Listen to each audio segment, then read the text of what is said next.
I'm live. Why is this thing so smudgy? No, it's not getting any better.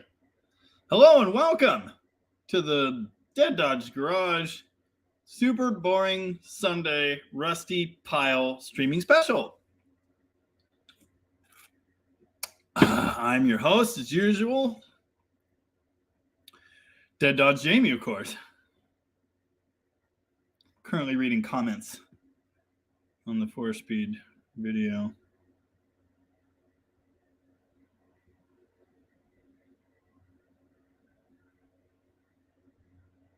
Crew lines. Someone's telling me that I don't know things. No, Alex, you're right on time. You're like 43 seconds late at most. I'm late. Hold on. I have to tell these guys. No, he doesn't know. Hold on.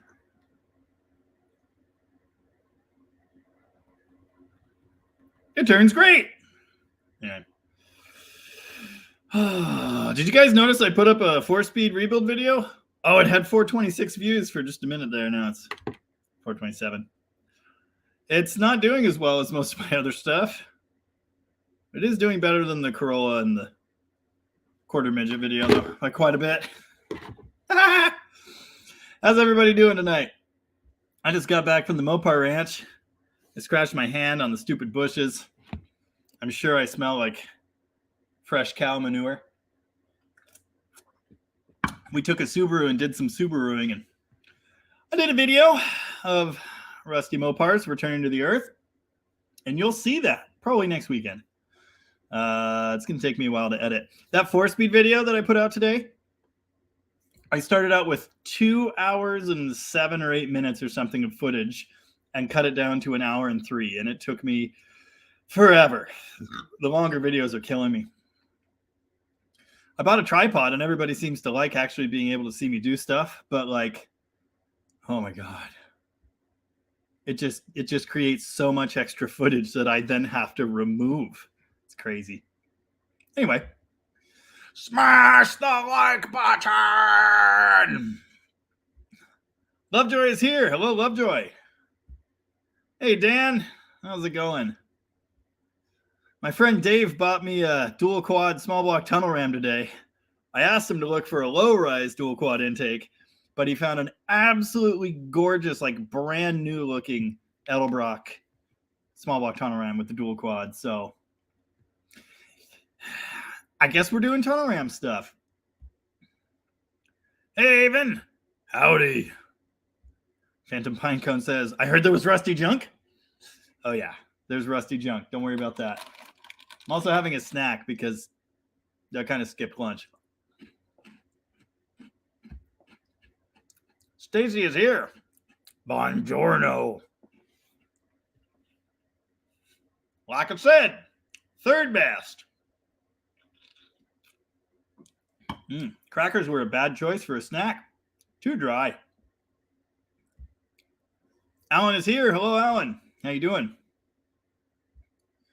Alex says, also, awesome 440 video. Thank you, Alex. Yeah, I'm pretty proud of that. It took me quite a while to put together, and that one also took me like 5 hours to edit. This technical stuff is just getting out of hand. But I hope it's helpful. You know, somebody somewhere needs to know how to rebuild their 440 and their 4-speed. And now, you know, my channel is a one-stop shop for them. So that's good stuff. Lovejoy says, haven't had a chance to watch it yet. Yeah, well, it's going to take you a while. So I watched it in review this morning after editing it. And I was like, it's fine. Skip. All right, let's print this thing and get it over with. I had to do 4 mail trucks today before going out to the Mopar Ranch. So yeah, quite a day. Anyway, Stacy says, just finished watching the 833 video. Far more interesting than I expected. See, I tried to just jam pack it full of good information. You know, I did a nice demonstration of like how it actually works, which is pretty cool. I haven't seen any videos about that kind of thing. So yeah, it's not doing super well right now, probably because it's super long and technical and all that, but I think it's interesting. So something tells me it's going to be one of those videos that people come back to for many moons to come, like my electrical guides and stuff. At least that's what I'm banking on. It's definitely not your average super fun feature. Anyway. Michael, I am good. Yeah, had a long day. Mail trucks this morning, then out to the Mopar Ranch. It's a half-hour drive each way. Got caught in the brambles several times, scratched crap out of myself. I recorded 2 videos out there, plus some clips for another video I'm putting together on charger rust. So I've now got 5 different 68 to 70 chargers clips on all of them on the common rust areas put together. It just seems like the kind of thing the average person needs to know. I think I am up to date on my tetanus shots. That's the good news. Joe's Mopar Mess, which is a great channel name, by the way, says, that 4-speed video made me never want to rebuild one. Honestly, it wasn't that bad. It was easier than I expected. The roller bearings are a bit of a pain, but with that gnarly grease, again, not too bad to get it all to hang together. The hardest part, as you saw, was mating the 2 parts at the end. And it's funny because it comes right apart. Like, that's no problem. But mating them back together is tricky. What worked for me, again, as I mentioned, was instead of doing what Passons shows in the book, putting the main case up here and then dropping it in, we just put it together on the table. And it worked just fine. You just kind of got to dance the pieces together. And then, obviously, the specialty tools. The video I reference in my video, in fact, I even tagged the poster in the description. He didn't have any of the specialty tools. He just made them. And he made it look really, really easy. Honestly, easier than it was. When he was doing it, everything just came right apart. It's like he'd already done it once, maybe. So it would come apart again. But anyway, it's not too bad, but it is a job. And it took me 3 days. But of course, that's 3 days of not only breaking it down, cleaning everything, trying to make it super nice, but then also doing video, looking for parts, trying to get things together, and then the multiple attempts to put it back together. That took us about, I'd say, 30 to 40 minutes figuring that out. And I edited out not only like swearing and frustration, but yeah. Oh, hang on. I got to go in order, right? JMR, Bearded Wonder. I almost, not shaved, but trimmed, like super close, trimmed this off Friday night. Then I decided it was too much work and dinner was ready. Anyway, Alex, how much swearing is edited out of your videos? Quite a bit. I'm usually pretty good when I'm filming, but especially on that 4-speed one, first off, there was obviously frustration. And second off, with the camera just on the tripod, it's just going. So there's a lot more that it catches. I've said this before. You might have heard me say this. Pretty much, I'm exactly the person I am on video, but in real life, I swear way more. I try to keep that to a minimum. Just so it's consumable by all. R Hill is here. Hello, R Hill. How you doing? Michael said, hey. John Wilburn is here again. Hello, John Wilburn. How you doing? What's new in your world? Mofo Driver made it. Hello, Mofo Driver. By the way, as ever, we're playing the Dead Dodge Garage drinking game. Tonight's flavor is the Raspberry Cosmic Crisp. My sister cleaned me out of these, and I thought they were gone forever, but they got more back at the Safeway, so I stocked up, and now I think this is the last one. But anyway, the Dead Dodge Garage drinking game, if you don't know, you drink every time I stumble over a word, I misspeak, or I say something wrong. You're going to love and hate it. Dan Tupper says, back in video class, every minute on screen was like 2 to 5 minutes of recording and editing. There was an LA tunnel ram at the swap meet this morning. Yes, that LA tunnel ram is the one I got. It looked really nice. It was also ridiculously expensive, but I just had to buy it. I had to.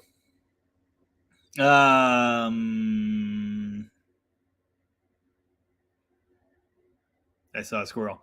Yeah. So when I was getting started, actually, I watched YouTube guide information videos from DD Speed Shop. He was one of the ones that I kind of got most of the useful information from.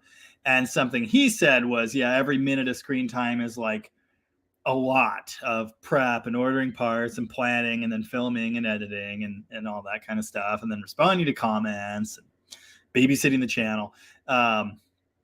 When I started, I was doing way better than that. I mean, I recorded all on my phone. I would edit it as I went. So if I messed up a clip, delete it, do it again, delete it, do it again. And I get to the point where all I really had to do was trim them a little bit and take the camera click noise out. Because every time I hit record, it makes an annoying click noise. And that took up the most of my time. But I could knock out a 15-minute video in 25 to 30 minutes of editing, maybe less. But yeah, now that I have the tripod and I'm doing this more in-depth stuff currently anyway, I'm also bringing it all into the computer. So a huge part of it is hooking the phone to the computer and letting the two talk to each other for like 20 minutes because there are so many clips in that phone. It's crazy. But anyway, yeah, it's an insane amount of time and it's getting worse and worse the better job I try to do. So anyway, Alex says those electrical guides and distributor videos saved my ass last summer. Ah, awesome. Yes, I tried. Those guides have clearly been helpful for many people. I get all kinds of good comments on them, and they're still getting the views.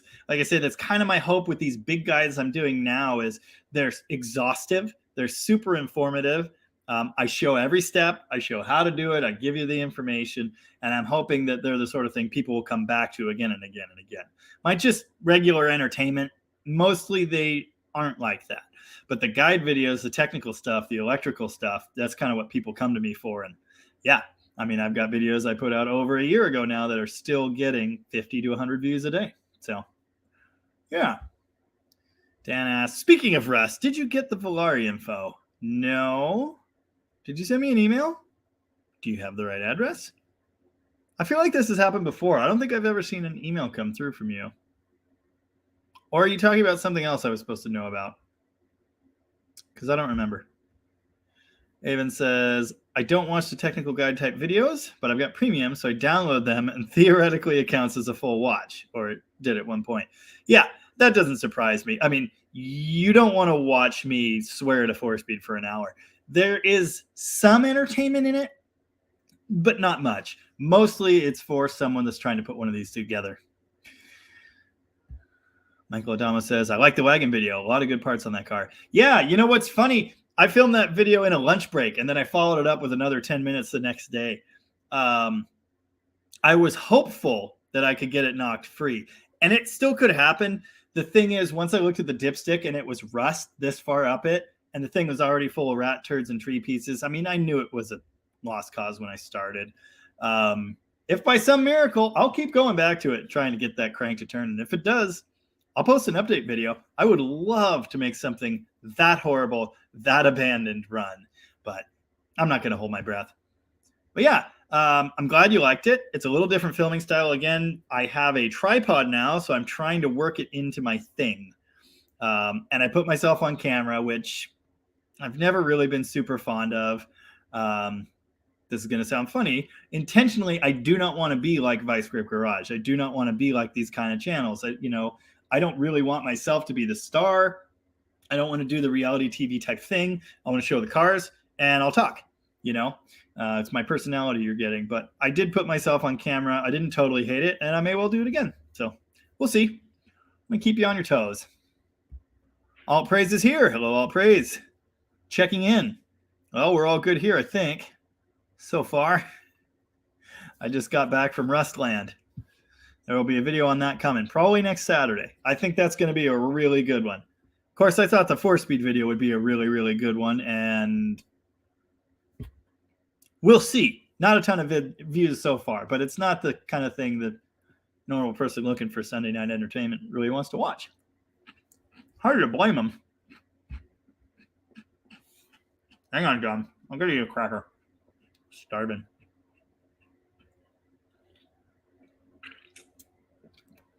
Hey, 22 of you out there now. Feel free to hit the like button. And if you enjoy this crap, tell your friends we're here. John Wilburn says, my world's okay. I hope the No Name Nationals is going to be part of your world this year. We'd love to have you. Yeah, John, I wanted to get there last year, and for a couple different reasons that didn't happen. I actually started my channel around the time the first one was announced, and my main goal was to hit 500 so I could go. And I did. Pulled it off, mostly with electrical guide videos, which people in the Mopar groups just kind of went bananas over. So that was awesome.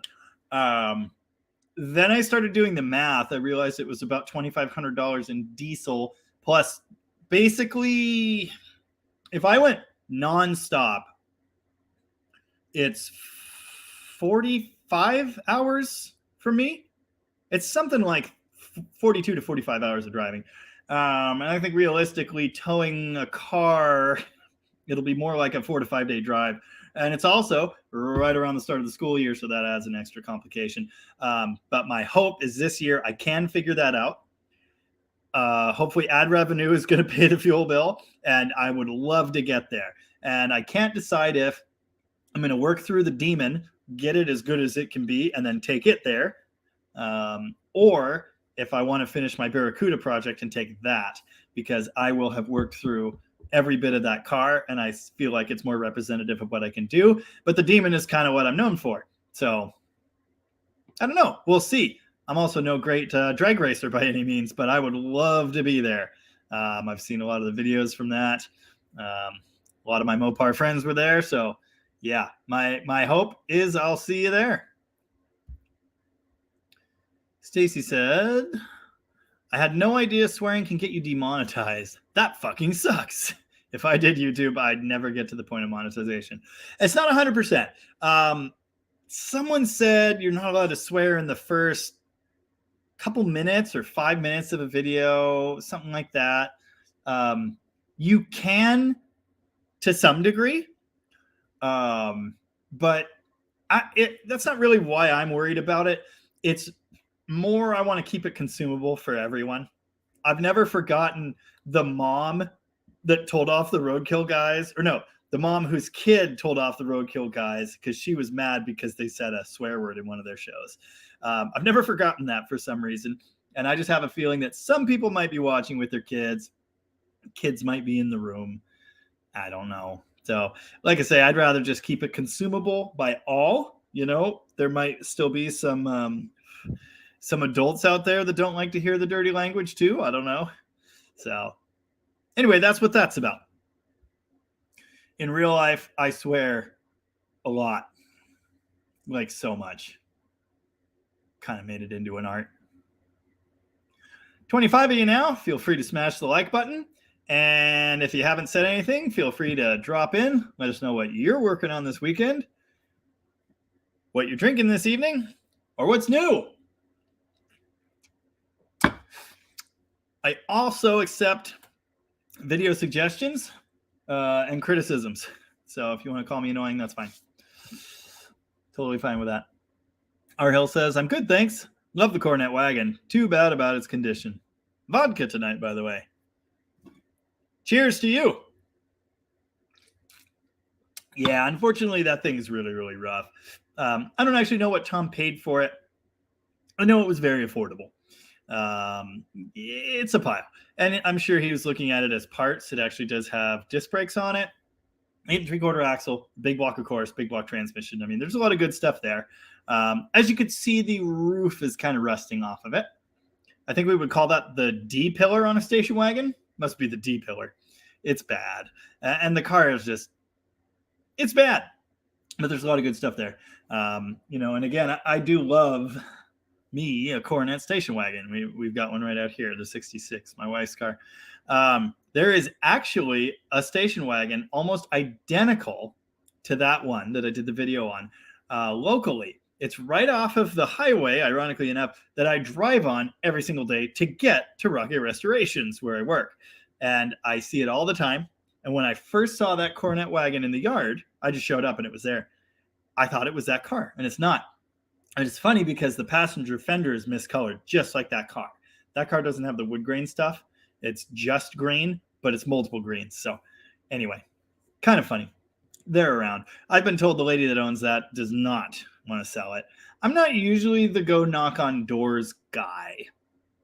So I haven't pursued that. I prefer to buy things that are for sale, generally speaking. Alex says, set up a public playlist for the how-to videos and guide videos. I did for the electrical guides. There is one on my page. I actually have it on my YouTube landing homepage thing for all to see. It's right there. So they're pretty easy to find. But yeah, I was just thinking about this yesterday. I do probably need to now start a playlist for the more repair-oriented mechanical guides. I am probably going to do more of them. I told you a high horsepower big block build is coming. We've actually received almost all the parts for that. I still need to select a cam. I'm kind of waiting for input from the owner of the car. Like, someone was asking me about cams last week, and it's like, well, I don't know. There's so many factors. That blue Charger, they want the rumpity rump sound. They want horsepower. They want it to do cool stuff. But it's also got to be a drivable car. So are we putting a huge stall converter in it? Are we putting 410s in the back? Are we shift keying the transmission? If the answer is no to like all of those questions, then we sort of need to, strike a compromise. So anyway, need to pick a cam. But everything else showed up, which is awesome. 440 source heads, 440 source stroker kit.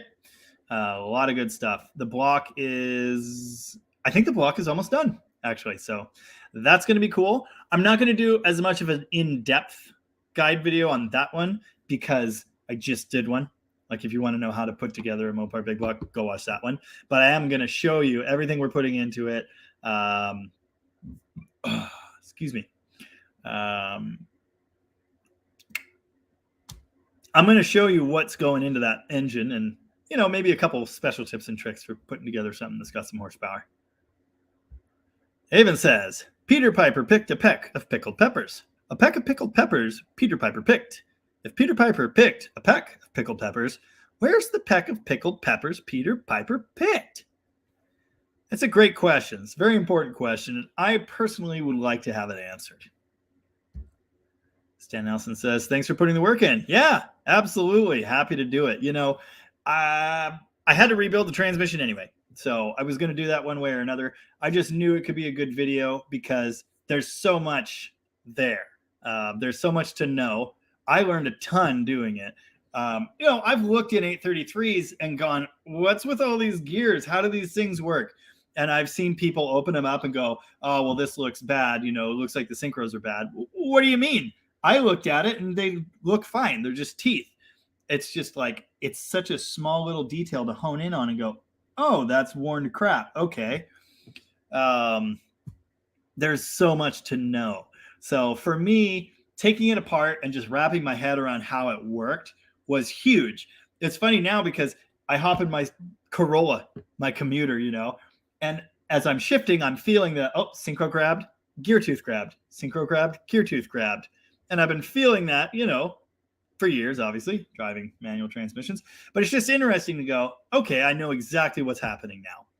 And it's really helpful for, the weird shifting problems. Like, it's helpful to wrap my brain around how it all works and, where problems could be. So, kind of cool.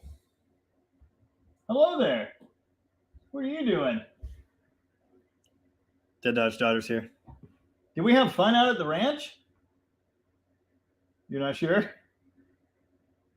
You didn't? You didn't have fun? You saw your friend. Did we see cows? What about big fluffy dogs? Remember the big fluffy dogs? Did you see that white one that was so big you could have ridden it like a pony? You didn't even go with you. No, I guess you didn't go over there. Dang it. Well, there was a dog over there that was so big you could have rode it like a pony. You were too busy partying. Do you need something? You want to show the people your sweater? It's a really good sweater. It was in the old not fit drawer, but it still fits me. It still fits, and it says, I need my space. I do. You do, I know. It's a good one. She's off to get her space. Wigwam Jones is here. Hello, Wiggy. How you doing? Apparently the swearing rules just changed. How do you know this, but I don't? That's weird. Haven says, if you say any swear in the first 15 seconds, it's instant demonetization. If you say too many swears, which actually has no definition, it can also be demonetized. See, I'd rather just steer away from all that.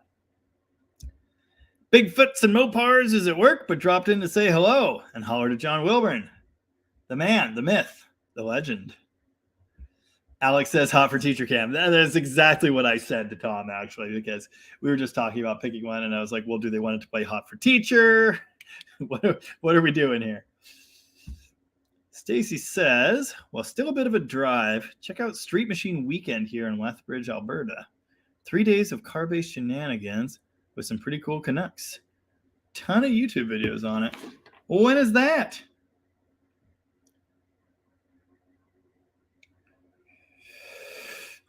Now I have to look it up. Street Machine. Whoops. Can't type. Just can't do it. Street Machine Weekend in Lethbridge, Alberta. July 21st to 23rd. Oh, wait. Street Machine Nationals. Hold on. Wait. 2022. Hold on. No, that's St. Paul, Minnesota. I'm not going to Minnesota. Oh, here it is on 2022. In 2022. I guess people keep looking it up for 23 and maybe they haven't announced it yet. Anyway, remind me of that when it gets closer. That sounds exciting. I could drive to Canada. 12-hour drive, you say. Actually, I literally can't drive to Canada. I don't have my, whatchamacallit, enhanced ID, which I don't even think works anymore. I think you have to have a passport. I should get that. I'd like to go to Canada. Actually, my wife and I really wanted to do the Alcan, well, in 2020. So that didn't happen because they kind of closed the border. She was born in Alaska, and we'd kind of like to go there. But anyway, cool. Remind me when it gets closer. Avon says, here I am trying to help all y'all, and I read it too slow. Stan Nelson, what's the end goal for the A-body Barracuda? Which one? I have two. I assume you mean the 67 fastback. That's the one I've been doing all the videos on lately. My goal is for that to be my ultimate daily driver. Comfortable seats, super nice stereo, soundproofed, nice driving, nice shifting, nice running, decent fuel mileage, hoping for mid-20s to the gallon with the slant 6 in the overdrive. Yeah, just a nice driver. That is my hope. I want a really nice interior. I kind of want heated seats. The seats I put in don't have that, so I may be adding it. I kind of want air conditioning. That's kind of down the road. I just want to make a really nice driving car out of it, and I really don't care what it looks like, at least for now. Someday I would like to have a nice fastback Barracuda, but that's pretty much the least of my concerns currently. I put that project on hold for a little bit. Many people have commented and say, keep going on the Barracuda. Don't stop. Bring back the Barracuda. When are you going to work on it again? And what I was saying was I was waiting for a hood. I kind of want to get the whole front end together. That would be a great inspiration. And I just got it. Picked it up on Thursday. I also got almost all the rest of the front end. I got 67 grills. I got hood inserts. I got the hood hinge I'm missing, although it's bent to crap, so I have to fix it. So yeah, that video is coming. I got that car fired up again Friday. Yeah, Friday. And then it died. I think I ruined my HEI module. But yeah, that's the end goal. Super nice daily driver car. Maybe then I can sell my Toyota Corolla, but we'll see. I assume our Hill was talking about Dead Dodge Daughter. Man, we really don't have a lot of comments tonight. This is weird. Usually there are like so many. 28 of you out there. Feel free to ask questions. Or, I don't know. Tell us what the heck you're up to.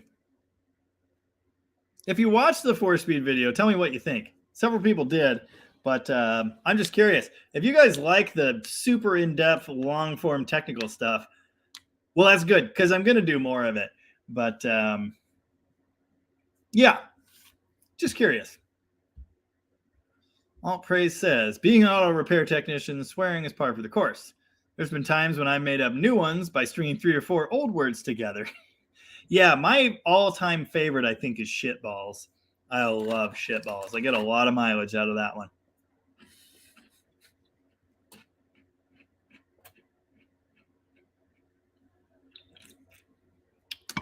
Sorry, I got to keep sneaking snacks in.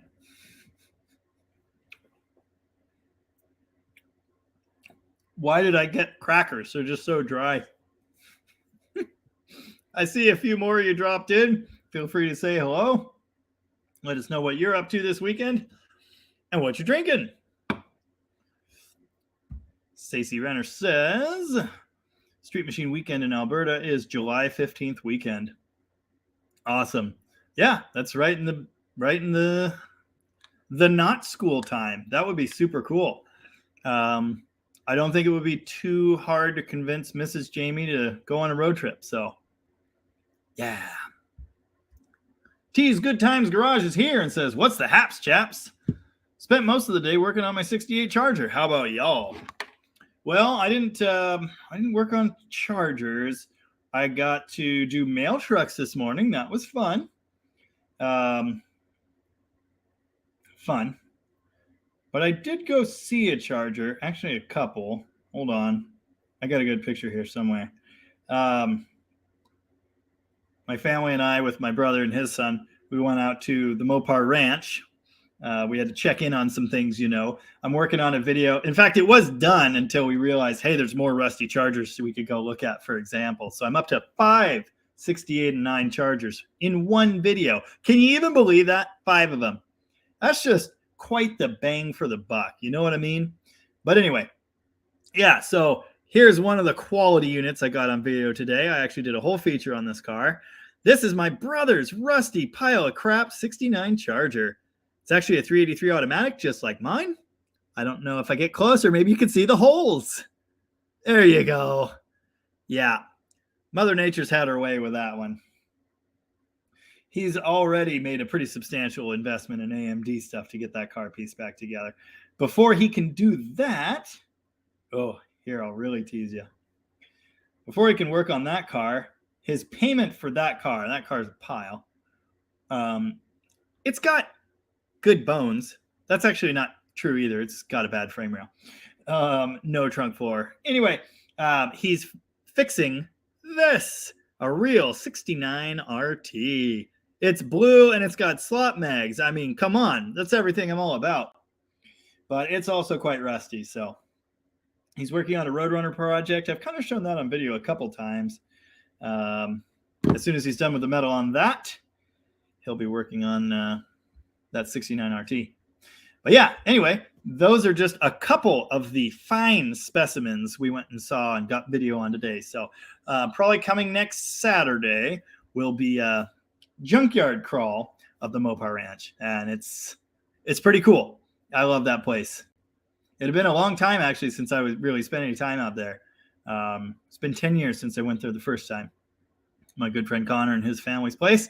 Unfortunately, he wasn't there with us. I would have loved to get him, showing us the sights because he's a very fun individual. Maybe next time. I've gotten him on video before, but I think he was just driving my boat. Dwayne Medlin says, 4 inches of rain, 5 more days to go. Can you show some sun shining through the lens when possible? Actually, today's video, it's all sun. Well, yeah, until the sun went down. Hold on. Let's see if I can get you something nice. Here, how about this? Okay. Majestic Subaru off-roading. Beautiful sunny day. And cows everywhere. Hope that helps, Dwayne. Got you covered. David Ridgway is here, and he says, I hauled 2 GMF bodies and a tractor today. You got 2 of them? What's the other one? I might have missed that. Or yeah, I figured that. Yes, she is sweet. She's shy, like really, really shy for some reason. And I think all kids kind of go through that. I thought she was out of it, but she really isn't. And I mean, she loves being on camera. she thought she was hosting a YouTube channel on her tablet for years, but then I try to actually get her to, talk to you guys or talk for a video or anything like that, and she just won't do it, which is fine, But anyway, yeah, she pops in here occasionally. Ever since I started streaming from my home office here instead of out in the shop, she pops in occasionally. I still don't have Wi-Fi out there, and it's cold, so I'm here in my house. But sometime soon I'll get the internet situation figured out, and the weather will get better, and we'll probably go back out to Dead Dodge Garage World Headquarters. Ken says, I love the in-depth long format videos. Awesome. Yeah, I really appreciated your comment on that. It was high praise, so very much appreciate it. Thank you for watching. And cool. That's good to know. More will be coming. So Dave is here. Dave facilitated me spending way too much money on a small block tunnel ram today, which Dan actually saw at that swap meet before he picked it up. And Dave says, good instructions for how to fix the synchro on the charger. Yeah, the charger one's weird. I wonder if... No, because it doesn't grind. It just won't downshift. So I wonder if the synchro is just like bad enough that it will not slow. It'll go the one way, but it won't go the other. I don't know. It's a weird one. But you bump it into one, the number one synchro actually works, matches the shaft speed, and then two will go, right? Who knows? Anyway, yeah, good instructions. Now, don't just make me do it. I don't. Well, it could pay for a tunnel ram. I'll make you a deal. I'll come pick up your 4-speed in that tunnel ram, and I'll just take care of that for you. My sister says, sorry for slacking on non-car chaos. Your nephews chose violence today. Slacking on non-car. You mean showing up and drinking my beer? It's okay. I forgive you. And as far as my nephews, well, sounds par for the course. 3080 out there now. If you haven't commented, do that. Say hello. Let us know if you're watching, where you're watching from, and what the heck you're up to. Oh, and do me a favor and hit the likey button on the live stream, because that does stuff. Wiggy says, not a lot going on here in the Detroit area. Cold weather, some snow. Thinking about spring flower painting and motorcycle riding. Might build a vacuum tube amp. I like vacuum tube amps. In fact, I keep one here with me at all times, just, in case I get lonely and sad. Whoops, look, it's ready to go. That's my Champlifier. What are you? 77 or something Fender Champ? I don't remember. I really like this thing. Tube amps in general. I've got a basement head also, and a classic Silvertone. It's over there. You could almost see it. There. Yeah. Silvertone. And of course, I got the Hot Rod DeVille. 212. DeVille. No, single 12. Deluxe. I don't even know what I have. Anyway, I like vacuum tubes. That's the point. Stacy's also missing the weather. I told you guys, I haven't really been a bike guy ever since I crashed one being stupid, but last summer I was tempted. I almost bought a Sportster when I bought the 79 Stepside Dodge. And I kind of have regrets. Loved that truck. That truck was awesome. But I could have been on, motorcycle adventures. I'd much prefer to get a dual sport, actually. And ideally a vintage one, Yamaha 175, something in that neighborhood. Or Kawasaki. I actually prefer Kawasaki, but I had a Yamaha too. Anyway, yeah, I'm tempted to do motorcycle stuff. I'm just afraid I'll almost die again. T says, it's still beautiful to me. My brother's rusty 69 Charger. Yeah, it's pretty cool.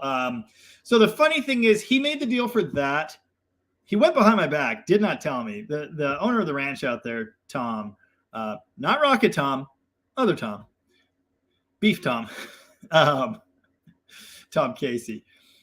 He's our mutual friend, as is Connor, his son. And I'd been pining over that crusty piece of crap 69 for a long time. And I really wanted it to be bomb can black, any 383, and away we go. Party on, baby. They didn't want to get rid of it. And Connor wanted that one, but I think he's realized eventually the nice RT will be his. So, like, do they really need both? Probably not. He's also gotten to a point in his life where the cars aren't really fun for him anymore. But anyway, my brother went behind my back and made a deal to get that Charger, which was really annoying. And that was in like April or May. So then I went and literally spent all of the money in the world to buy my 68 in June just to show him who's boss. But yeah, I really like that car. And it's awesome. We both have one.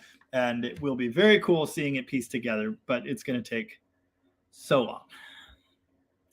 I'll definitely be doing videos on that.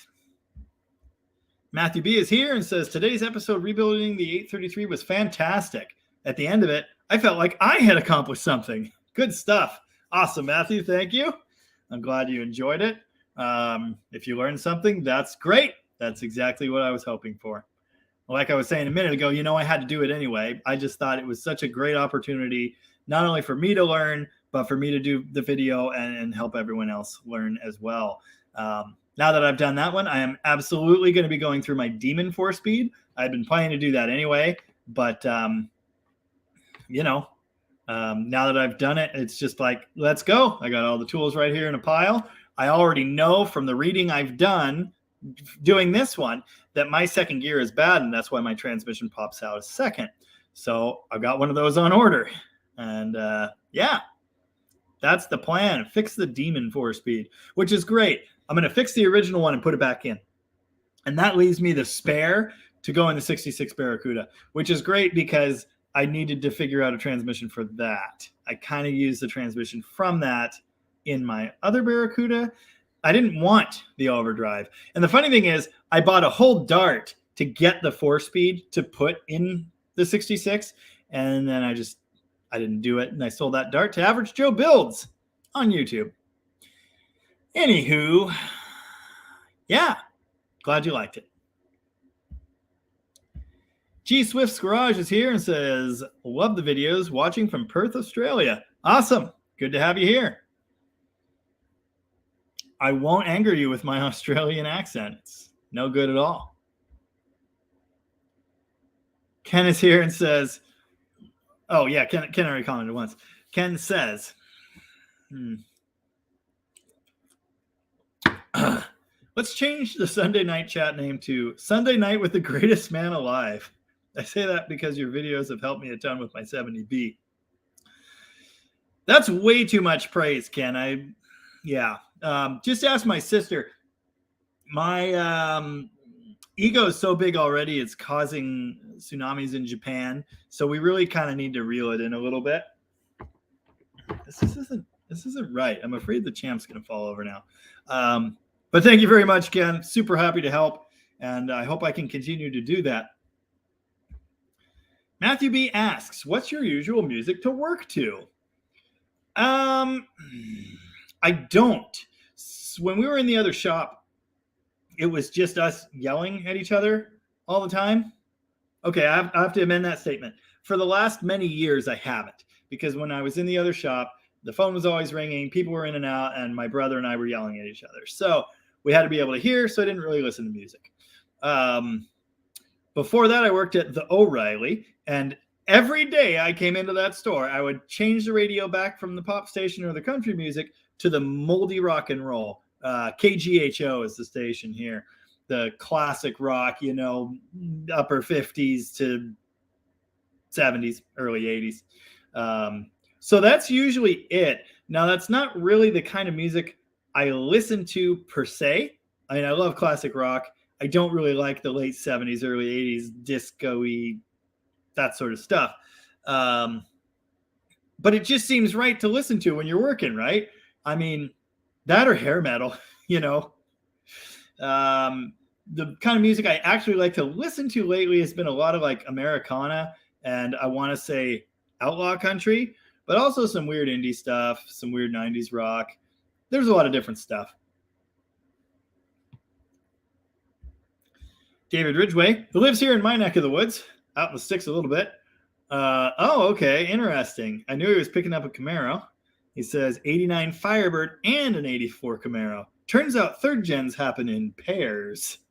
They kind of do. Everything does. Barracudas do. Dodge trucks happen in like fives, you know. Dave says maybe a bent fork. Yeah, it's possible. Bent or cracked. Apparently they crack. I haven't seen that yet, but I've heard of it. Oh, my sister says, or just commenting absolute nonsense. No, that's okay. You can take a break. It's all fine. Hey, 45 of you out there now. That's almost a record. So if you haven't said anything, feel free to do that. I'd love to hear from you. Hugh Price says hello from South Florida. Hello, Hugh. How you doing? What is that? That's a Charger. 68, right? Must be. Can't quite make it out. The grill's out of the frame just a bit. But that sure looks like color match Steelies and dog dishes. I like your style. Jagged Panther 9 says, I like the 4-speed video. Like so many of your videos, you tell it like it is and bring us along without all the drama and crap. It's sub-zero here in Minnesota and your good entertainment. Awesome. Thank you. I'm happy to help. Yeah, I don't have any of that drama in my universe. And I don't need to drum anything up. And that's it. You know, it's funny. If you saw it, the Cornet wagon video with the seized engine. To me, that seemed like something that we don't really get in car video land. You know, the Vice Grip Garage, I'm trying to be just like. He does revivals and things like that. He doesn't fail very often. Have you noticed that? I fail all the time. Like, that's just part of it. So I kind of wanted to document it for better or worse and just see what happened. And yeah, that's kind of what I'm about. I'll tell you when I'm wrong. I'll tell you when I screw things up. Like just in that 4-speed video alone, like how many times did I say, well, I did this wrong, but then I did this, or don't do this, do some other thing. Yeah, that's just kind of who I am as a person. I'm here to be real and be me. So I'm glad you enjoy it. Minnesota sounds cold. You know, it was chilly over here today, which just means it was just cold enough to freeze water on the ground. So yeah, I don't want any of that sub-zero stuff. At least here I can get out in the shop and work. It's a little chilly, but a couple layers and I'm good to go. Wiggy says, I have a 2018 Royal Enfield 500 Classic. Love it. Awesome. I like the look of those Royal Enfield bikes. I could definitely go for one of those. You know, I want something dual sport, but yeah, I mean, am I really going to do dual sport stuff? Probably not. JMR says, play us a tune.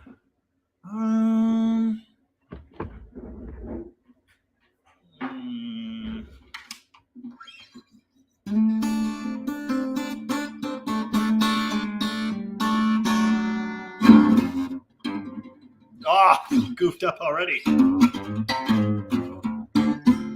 Oh. All right.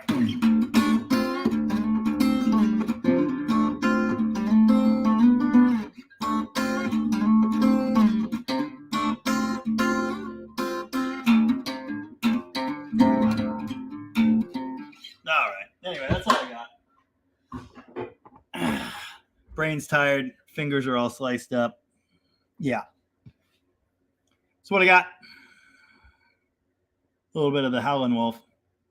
In my style. Our Hill says, yes! But I don't know what they were referring to. Oh, Stacy's got a 79 Goldwing.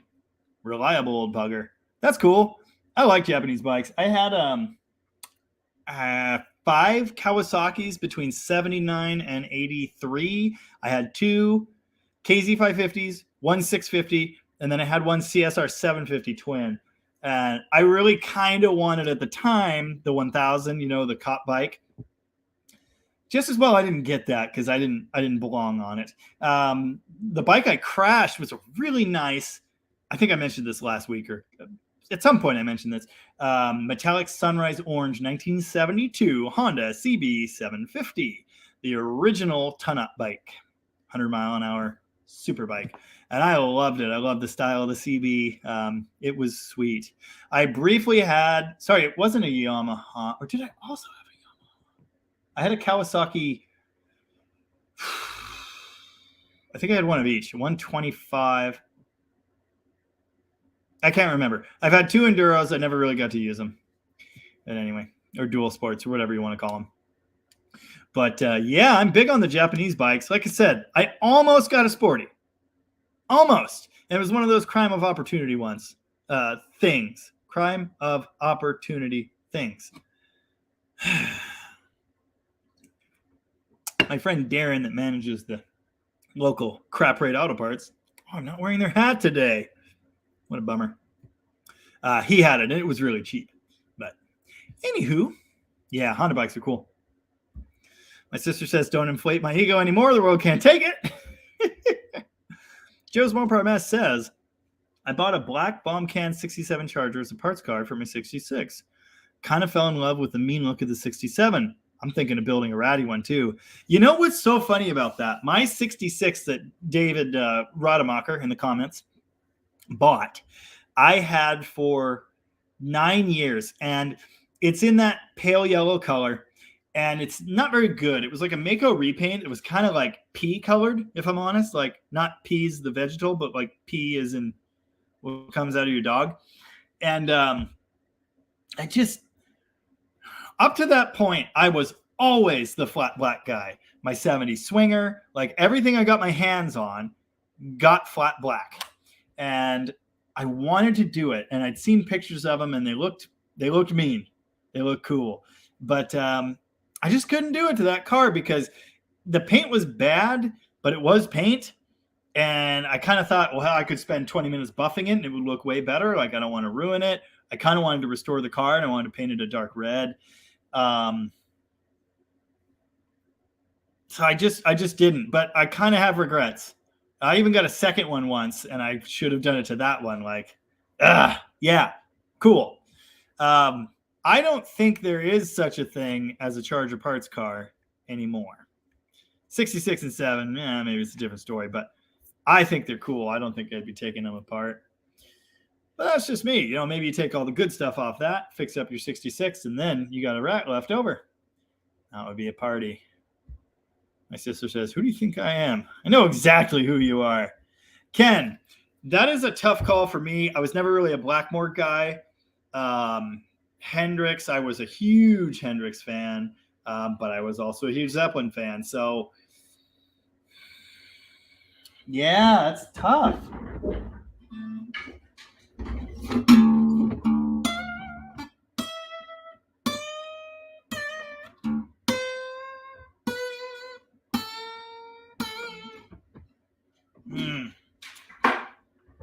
So tough. Such completely different artists. Hendrix was just absolute magic.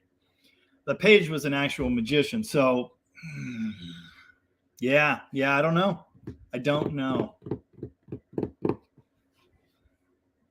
It's a hard choice. I'm going to plead the fifth. Hendrix and Page are both my heroes. Johnny Mopar. What's up, everybody? What's up, Johnny? There's a 68 Charger. Oh, hell yeah.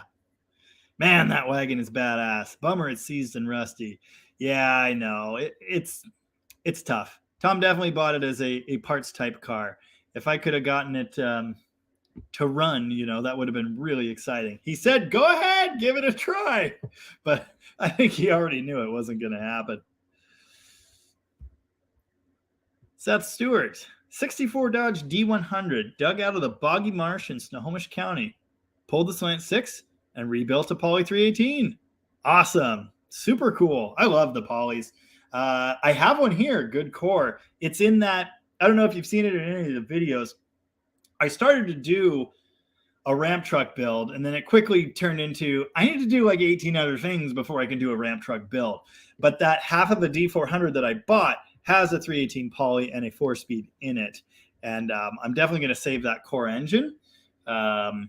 And I kind of like to do video on that. I'm definitely going to do one comparing all of the different 318s because I have them all here. LA 318, Poly 318, and a Magnum. But yeah, I just really love the Poly. You know, we used to have one in our Coronet station wagon, and it was a happy engine. Well, kind of. I think it had a blown head gasket for like 15 years, but that's not the point. Also, today I was out at the Rusty Mopar Ranch, and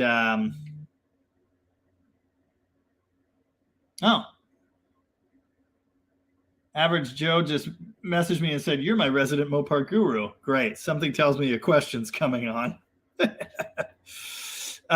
Anyway, today I was out at the Mopar Ranch, and there is a 61 D100 short bed, the wide, not the step side, short, wide, whatever you want to call it, swept line bed. It's a slant 6.3 on the tree, I believe. And God, it's a cool truck. It's really rough. The cab is going. But years ago, I told them, I want to save this thing. It's so cool. It's currently got the whole front end of a duster piled in the bed. Anyway, all praise. There's a business in Olympia, Washington that sells shaker scoop kits. Anyone buy stuff from them? And I will refer you, if you haven't seen it, to Tom with Rocket Restorations in the comments, who knows everything about them. Our hill. I like it when you say, that's fine, but you really mean quite the opposite. Yes, I like to think I have a bit of a gift with the sarcasm. I knew it. There was a question following the flattery. A-body, V8 radiator hoses, 1 3/4 radiator side outlet. Got dart eBay aluminum radiator and can't find hoses to save my life. I'm sure you can wait a little bit. No, I'll answer right now. I'm live streaming. Silly emoji. I just go to the hose wall at the parts store and start ruining their lives by pulling down random hoses. It's fun. See that? How I said it's fun, but what I meant was it's not fun? Yeah, anyway. Yeah, sarcasm and self-deprecation are kind of my mode of humor. Michael Adamo says, you come off as someone who's honest. That's some good stuff. Yeah, I think I am. Oh, it's okay, Joe. You're not in trouble. You don't have to be here. You got a life or whatever. Yeah, I am honest. I'm honest, and I'm honestly having a blast. But yeah, I'm not here to, to bullshit or anything. And again, I'm definitely, I'm going to be the first one to tell you that I don't know something, that I haven't done something before, or that I have screwed up royally. So you can look forward to that continuing until I am in my grave.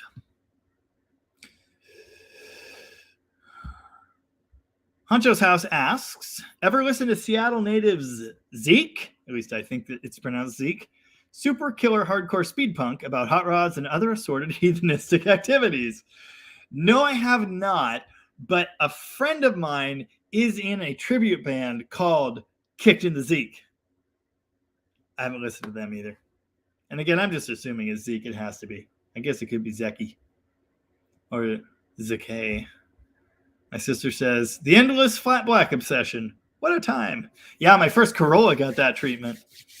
Anyway, the family Corolla, as it was. At least a couple darts. I don't know. I like it. Lovejoy says, I had a Yamaha XJ650. XJ. I almost got an XS. Unfortunately, the engine had been in a truck fire. Lovejoy also had 3 Honda CBs, a 550, and 2 750s, one of which I'm restoring with my dad. That's cool. 84 Goldwing with 12,000 miles, and my current bike, a 2001 Softail Heritage Classic with 80,000, 90,000 now. It's my daily driver when it's warm. That's a lot of miles, my friend. Wow. Cool. I'd kind of like one of the smaller CBs. I like the look of them too. I just really love that era and those style of bikes. Goldwing, not quite my thing. It's a little big, right? It's a cruiser. I like the small ones. I like the small guys. I've never had a bike with a windshield. Never. I gravitate toward the cafe style. I love the look of the flat seat. I love the low bars. Also cripplingly uncomfortable to drive. But anyway, cool. Yeah, I'm going to have another bike at some point, I think. Rooster is here right on time as usual and says, it's cold as fuck here. Might have to chip Bigfoot out of the ice. First day, I didn't even go to my shop today. Did drop in. Good thing the furnace failed. Got that running, thank God. Oh, man. Yeah, I don't want that kind of cold in my life. I just don't. I do not. Rooster says, the kid's twin turbo Cummins gelled up yesterday, so it got a night in the shop. Wow. Dan says stroker poly. I like the way you think, Dan. I've seen people do it too. And there's so much extra beef in those blocks. You can take them like, what is it, 100 thou over, or like 120 thou over and turn them into a 408 like people do with a 360. It's something like that. I know there's space, and people do strokers with them. You'll have a fun time finding pistons that work for that, I'm sure. Are there kits out there? I don't know. I know it's been done. I know I love it. What's that line from Talladega Nights, of course. I don't know what it means, but I love it. I want to do more performance stuff. Tom says, haven't been out to the Rusty Ranch in a while. A lot of iron oxide out there. Yeah, I did a junkyard crawl style video out there today, which I think the people are going to go nuts for. But we'll see. I can think of certain other channels that just love, the junkyard stuff. It's their bread and butter. And it's worked well for them. So we'll see if it works well for me. But I have to show you something, since you're here.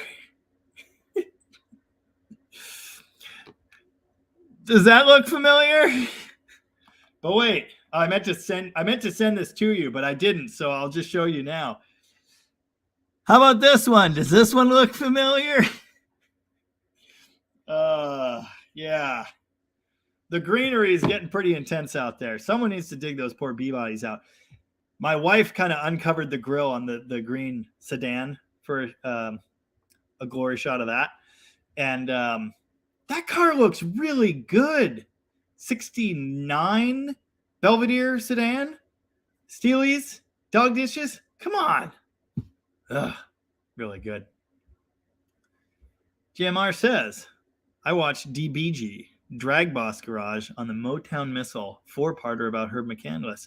I might have to look him up. See, I need to get more drag racing history in my life. We were talking about this last week. Like, I really don't. I love it, but I really haven't been immersed in it. I know names like Mr. 4-Speed. I know the car, the Motown Missile, but I don't know enough. So yeah, cool. I wrote that down. I'll have to check out Drag Boss Garage. If there's one thing I love, it's history and Mopars. Canadian Big Mac says DDG, most lost tool in history while wrenching. 10. God damn it. Drink. Most lost tool in history while wrenching. It's the 10 millimeter socket. I mean, it just is. There's nothing else. I have lost a snap-on one. I can't remember if it was a 10 mil ratcheting wrench I lost to, or if it was a 12. Maybe it's a 12. But yeah, it's an expensive socket to replace. Tell you what, there are whole tool sets that cost less than that damn socket. My sister says our Corolla was a lovely sparkly blue. Yeah, it was at one time, but then, kids kept throwing bicycles around it and tap dancing on the hood and the roof, and the paint was all peeling off, and it sat for 20 years. It wasn't so pretty anymore. Wigwam Jones says there's a punky girl band called Slant 6. Found their videos on YouTube looking for the engine stuff. Oh my God, that's amazing. I'm going to have to look them up. So I got to eat a cracker. I'm starving. I don't know why. Peanut butter crackers. My sister says, Chelsea said you and the Highbind might have a solution for the bus. Exciting! Yeah. My sister works for an interesting shop in town called Weird Sisters. Shit, I don't know what whatever. Weird Sisters. They sell yarn and yarn accessories. And they bought a bus, which I am referring to as the yarn bus. It's a Duramax, like a 2010, and it has a bunch of horrible codes, and it was pouring out antifreeze and overheating and doing all kinds of bad stuff. Yeah. Yeah, I asked the right person to ask the right person, and they told me, well, yeah, the UGR valve's stuck open. Duh, you idiot. And then I went, well, obviously it's that. Unfortunately, it's a $700 job to remove it and reinstall it, and that's if we can find a new one, which I haven't yet. Oh, my sister says it's Weird Sisters Wool Emporium. It's the magic wool bus. All right, cool. I still liked yarn bus, but all right. I accept it. Lovejoy says, yeah, Goldwing was too heavy and slow. I prefer the CBs to my Softail. Softail's more reliable for long trips and a lot faster. Yeah, I'm sure it is. Especially with the shotgun exhaust, stage 1 intake, and 509 cams. They have cams for those bikes called 509 cams. You know, that's the legendary Mopar big block number, right? And it says Polly's use LA stuff. Yeah. Oh, well, crank rods, pistons, though. Poly pistons might be challenging. Or you just put in LA ones and grind different valve reliefs? I don't know. Tom says, in reference to those two perfectly good Plymouth B-bodies being eaten by the brush, those were both really nice cars when parked there. 0 option Belvedere and a 68 Coronet 500. Great. Now I have to revive that. Dude, the whole day, especially the row. Let's see. I think I didn't actually take a picture because I'm dumb and bad at stuff, but the row at Connor's house, like every car in the row, I was just like, I want to rescue this. I want to revive this. I want to do this. We should save this car. Yeah, here we go. Right in front, his 73 Swinger. V8 car, nothing super special. I painted that roof black. That roof black. And there's also, this is really difficult. There's also a black B stripe on it. I did that too, because of course I did. There's his Coronet. That one's got a poly with a 4-barrel manifold I gave him for his birthday one year. Behind that is a 69 Satellite sedan that is like all the way 70s rake. Like the front frame rails are almost on the ground. And then behind that is the 55 Plymouth Plaza that I want to turn into a gasser. It's under a tree. Oh, there's also a bonus first gen. That's an awesome truck. Ooh, and you could just barely see right there. What is that back there? That is a twin turbo V6 all-wheel drive manual transmission Dodge Stealth RT. Anyway, there are enough revival projects there to keep me busy for like, I don't know, till the end of time. But we might have to dig out that wagon. The people love the Coronet wagons. That's what we've learned. Yeah, Dan, that's what I meant, Dan, was on pistons. Valve to piston clearance will have to happen if you're putting those in a poly. I guess some kind of flat top piston that you just add your own groove. I don't know. Rocket Tom says, Mike McCandless did a super cool doc on his dad, Herb. Worth the watch. Yeah, cool. I should watch that. PBG is a Ford guy. Bringing back Cleveland and Boss 302 Pro Stock engine programs from the 70s and 80s. Rad. Obviously, I'm a Mopar guy, and those are the ones that are going to excite me more. But, you know, drag racing history. Lovejoy is drinking along with me tonight. Tin Cup whiskey. So watch your tongue. I got to work tomorrow. Yeah, I think I've made a lot of rough Mondays for people over the last several months. When did I start doing this? I think I'm to like 3.5 months or something now. I'm not totally sure. But I've definitely made a lot of Monday hangovers. I know that. I limit myself to one of these, so 2 at absolute max. So usually I'm all right. Rooster says he's seen a ton of it on Mr. 4-Speed, and he was a huge part of Sox and Martin. Cool. Is it? I had no idea.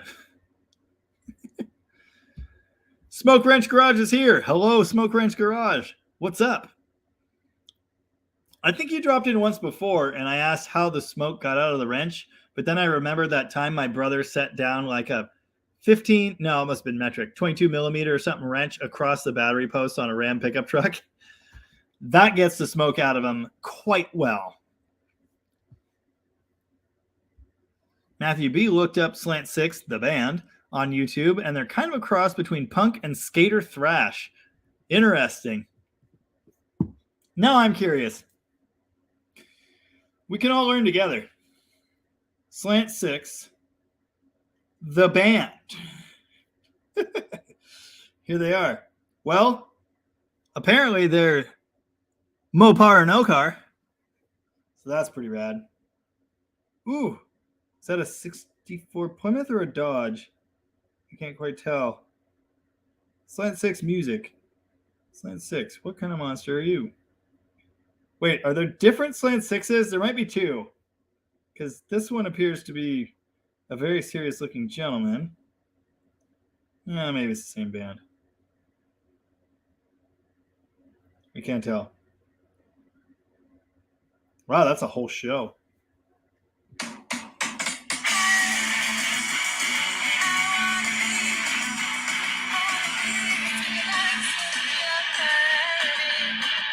All right.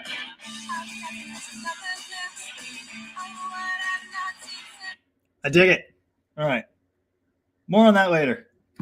Maybe I can get a deal with them to license. What's the word I'm looking for? License their music for soundtrack purposes. Hell yeah. It's good stuff. Yes, southern Minnesota winter is brutal. On our way to negative 15 Fahrenheit. Fuck that. Feel fortunate you are where you are. Check my 69 Charger resto videos. If it casts a shadow, it can be restored. Oh, yeah. I'm with you on that one. The Charger, if you haven't heard the story, the Charger I tried to buy before I bought my really quite decent but not perfect 68, the red car, was an horribly is what I was trying to say there. Absolutely awful is what I was trying to say there. Sometimes I mix two words. Anyway, absolutely horrible. Crusty as shit, 68. It was orange. The torsion cross member was bad. The floors were bad. It had no drivetrain. I think it had bucket seats, but they were laying in the yard next to the car. It had a title, and I was all over that because I would have tried to fix it. It's definitely worth doing. Yeah. So the video I made on my brother's car, I had a lot of fun poking fun at him and telling him that he'd have to make a major investment in AMD. But yeah, I know how it is with these cars these days. I mean, every one of those is worth fixing. I should amend that statement because there are some that the roof is rusted off of and there's like nothing to weld to. Most of those cars are worth fixing. Anyway, yeah. Cool. I'll try to check out your videos. I'm not always good at remembering to do that, unfortunately, and I apologize for that. It's nothing personal. But a lot of channels, like I've checked in on some of you guys that are always here in the lives, like Bigfoot, but and Rooster, of course. But I don't have a lot of time. I'm working 6 days a week minimum right now, and doing YouTube kind of turns that into 9. So I make no promises, but I will try to do that. Let me write it down. Yeah, love to check out what you got going on. Jegged Panther Charger videos. I have a list from many live streams ago of good, Mopar YouTubers that I haven't really checked in on yet. And I kind of feel bad. But like I say, I got a lot going on.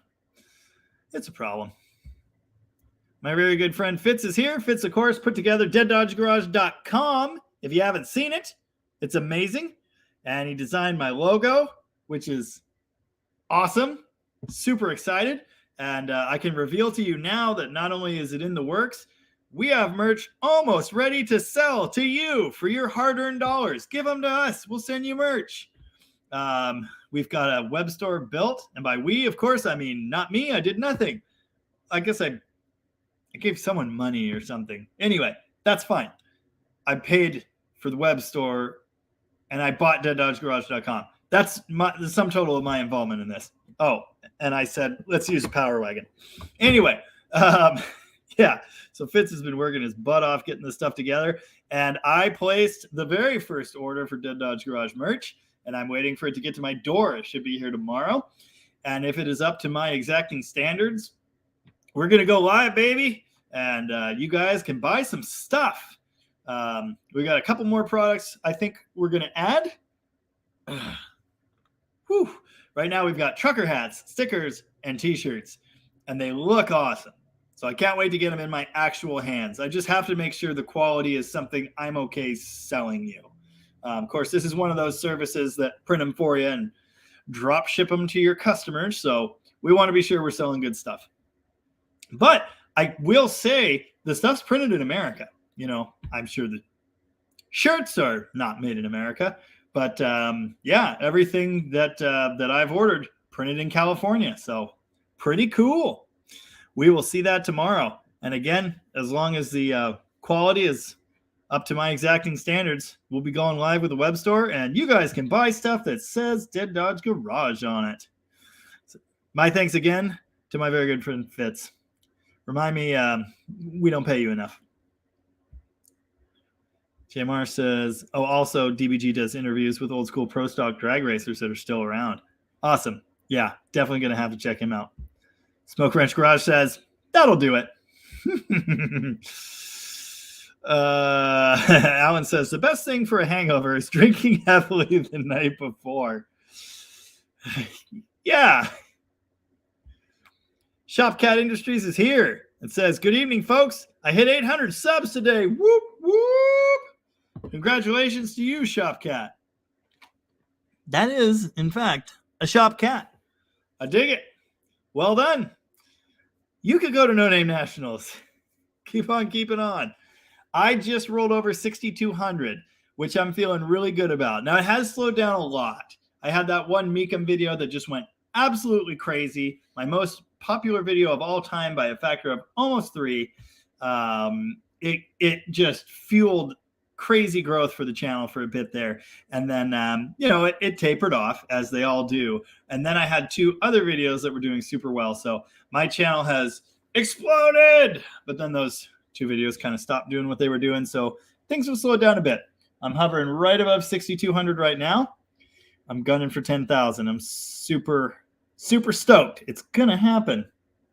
I just have to remember on the days that things are like, oh, I didn't get a ton of views, or this video didn't get a lot of views. I have to go back and look at the graph. I don't know if you do this. I spend a lot of time in YouTube Studio. You go back and look at the graph, and you're like, my Meekum video, I did this for like a week. It was nuts. And then, it went down. But then I had another video, and then, now it's down, and it just isn't as exciting. But you zoom out and you look at the year, and you realize your bad day now is better than your best day from 4 months ago. And it's like, okay, it's fine. We're still going in the right direction. So it's kind of interesting, the ups and the downs of the YouTube. But in general, it's gone pretty well for me, and I wish you the best of luck. You'll be monetized before you know it. Jason, and I hope I'm saying this right, Umbrate? I don't know if I'm saying that right. Man, I feel bad if I'm not, because I'm pretty sure you're the guy that sent me a bunch of money for my truck. Yes, that's definitely you. Jason says, remember, if you use a shortcut for slant 6, you just use the backslash. I always use the other slash, but now that I see the backslash, it's the right direction. Man, nobody's home. Hey, this guy Jason bought my Stepside 79 truck, which we were talking about last week, and he was trying to find a shipper. Turns out that's complicated. So it sounds like he's going to be flying out here and driving it home to Wisconsin, which is amazing. And like I said last week, I think he's kind of going to use that to help kickstart his new YouTube channel. So sounds super awesome to me. And if that comes to fruition, I assume it will. I have all faith that it will. I will let you know where to find it because that'll be super cool. Oh, Stacy's messaging me. Here's a video from Street Machine Weekend 2017. Okay, I'll check that out in a little bit. I'll even leave it unread so I still see it. Sometimes in the course of my day, I look at a message and go, oh, okay. And then I never see it again. It's just gone. Tom says that Coronet 500 that's out in the weeds ran, but the front end was so bad it wouldn't stay in its lane. Owned by a lesbian couple in Seattle, didn't have a straight panel on it, but the finish panel and TLS? Taillights were perfect. That took a minute. Just learned comments have a character limit. Everything makes sense. You know, our Coronet station wagon also belonged to a lesbian, and it also does not have a straight panel on it. I'm not trying to say anything about lesbians. I'm really not. It's just interesting. What up, Doc? Nothing. What up with you? Actually, there's all kinds of stuff up. You'll see.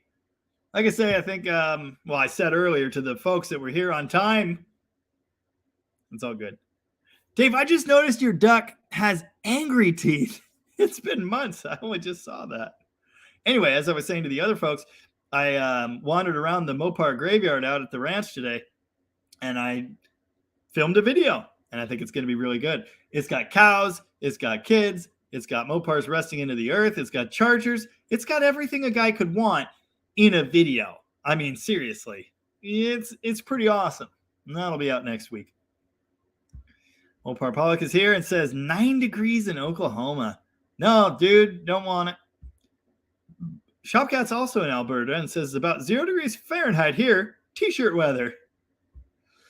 Rooster says it's minus 15 here. Not with the wind chill. Add that and it's minus 35. So fuck that as an understatement. Big time. Dwayne says Goldwings are not slow. The original bike was built as a muscle bike, and they've been built in Ohio since 1980. Interesting. Well, they're just the bigger bike. I've never been a cruiser kind of guy. I've always gravitated towards the smaller, sportier, lighter, simpler. I like the simple lines. I've never had a bike with, saddlebags or anything like that. It's just kind of always been my style. And my impression of the Goldwing was it wants to be a Harley, which is fine. I kind of like Harleys now. I sort of like the idea of a bike that would be comfortable to ride. The cafe style stuff never really was.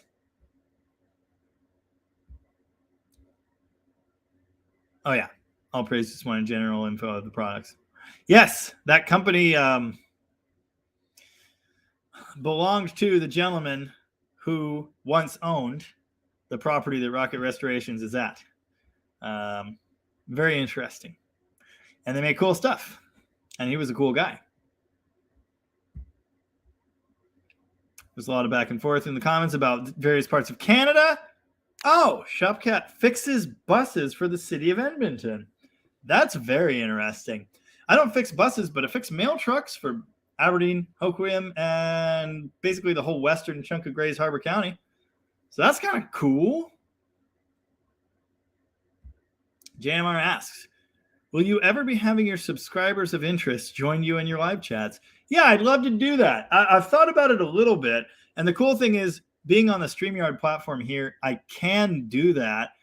I haven't quite worked out how it will work. And the biggest thing for me is it's just me. So like, how do I manage, if I want to have multiple guests on or anything like that, like, how do I manage that? How do I set up times? I don't know. It's another thing I have to figure out. But yeah, that would be cool. I don't know who all's interested. I don't know what they'll talk about. I don't know.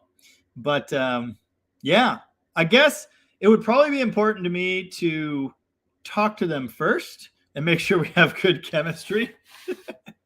Other than that, yeah, I'd love to do that. Again, it's just another thing I need to think through. Right now, I'm kind of focused on getting merch to happen. One of these days, having other people on the lives would be super cool. Lovejoy says, can't wait for the merch drop. Yeah, me neither. I'm really excited to get it out there. It's going to be cool. And I have to say this, like, I wouldn't be selling it if I didn't think it was cool. I really do. I'm really impressed with what my very good friend Fitz has come up with as far as designs. I love the style. I love everything about it. If you see the little icon that says DDG, he did that. It's super cool. And again, from the images I've seen, it looks super cool. So, yeah. You can bet that I will put up pictures of the merch when it comes in, and I will make an announcement that it is available. And you can run on over there and hit the buy button. Shopcat went and subbed to Rocket and the Jagged Panther. Oh, yeah, Tom at Rocket. I noticed today your video at the Brothers Collection has 32,000 views. Why didn't I go to that again? Oh, yeah, I was really super sore and slightly hungover, allegedly. Allegedly. Any Pontiac merch? If I had a slightly different sense of humor, I would block you from the live chat right now, but I wouldn't do that. Probably not. My dad did own a Pontiac, and I remember it. It was a 1970, I believe, Pontiac Executive two-door. And I like Pontiacs. GTOs are cool. We had one in our old shop for way too damn long. Yeah, I'm into Pontiacs, but I'm a Mopar guy. Something like a diehard Mopar guy. I'm not exactly Mopar no car these days, but yeah, you know what's up. Crashes Roadrunner Garage is here and says, just came from Uncle Tony's live. Cannot wait to watch your A833 video. Need to go through my Roadrunner transmission. Awesome. Well, I hope it helps. I think it will. I think I covered all the bases. Oftentimes when I'm doing video, I go back and watch it later and I'm like, I forgot to say this, or I didn't include this, or I didn't show that. Or I think on the 833 video, I got through just about everything you need to know. And I showed you several things you need to know not to do vis-a-vis putting the main parts of the transmission back together. And the best thing I can say is get some help because those things are heavy. But yeah, awesome.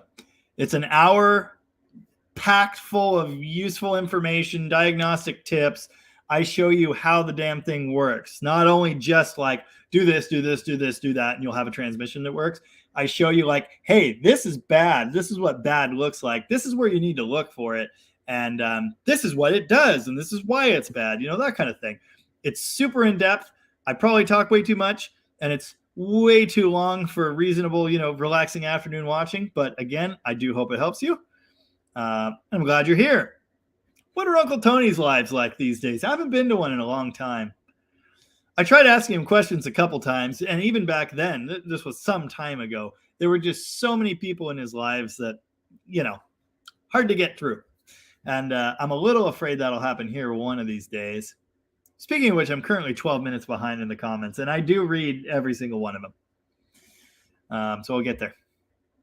Shopcat says, if I'm using Spring, the quality is much improved from before. It's good now.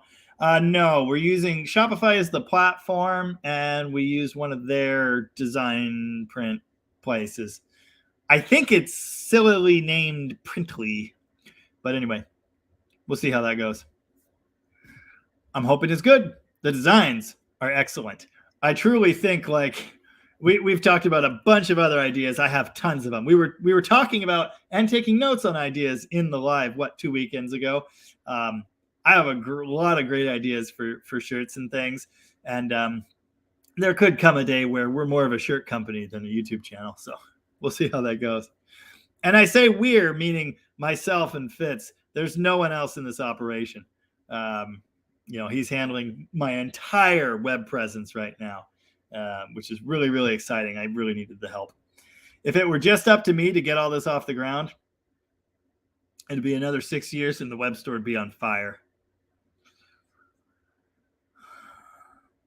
There's some crosstalk going on in the comments. I'm going to kind of skip over that. Try and keep things concise. Yeah, Shopcat says it's easy to get down, but it's all progress. That's exactly it.